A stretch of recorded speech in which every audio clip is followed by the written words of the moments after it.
Là, ce qui est sympa en mode sport, c'est qu'on voit le rapport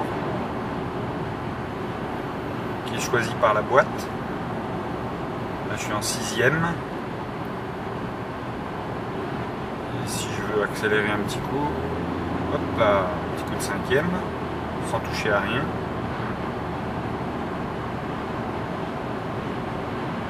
Si je mets le régulateur, là, l'électronique se dit ah, bah, si on reste à la même vitesse, c'est pas la peine de.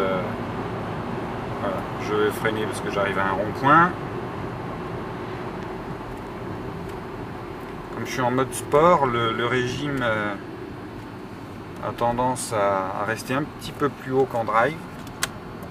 Je suis en 3e dans le rond-point, c'est un rapport, c'est bien parce que c'est une 3e qui est un peu plus courte que sur la boîte 6. La 3e est idéale pour les ronds-points, alors que je trouvais qu'en boîte 6 c'était un petit peu en sous-régime. Enfin bon, ça n'engage que moi. Et on voit que si je passe en mode drive, il y a toujours boum, le compte tour qui tombe. Le mode drive, il va chercher bas dans les tours, hein, en général. Sauf si vraiment on appuie fort et qu'il laisse monter un peu. Là, je suis en drive. On va arriver sur un rond-point, donc je suis à 80 là. 85.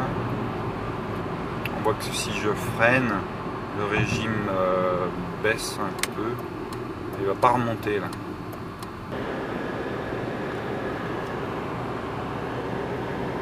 Voilà, mais faut que je m'achète un quattro moi.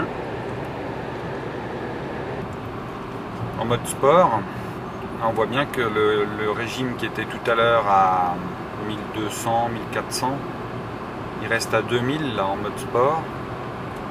Et en bas de la descente, où ça commence à freiner, on voit que le régime il reste à 2000. Et là je freine, hop, il remonte un petit coup. C'est pas mal parce que ça donne un peu plus de frein moteur quand même. On va essayer une accélération en mode sport.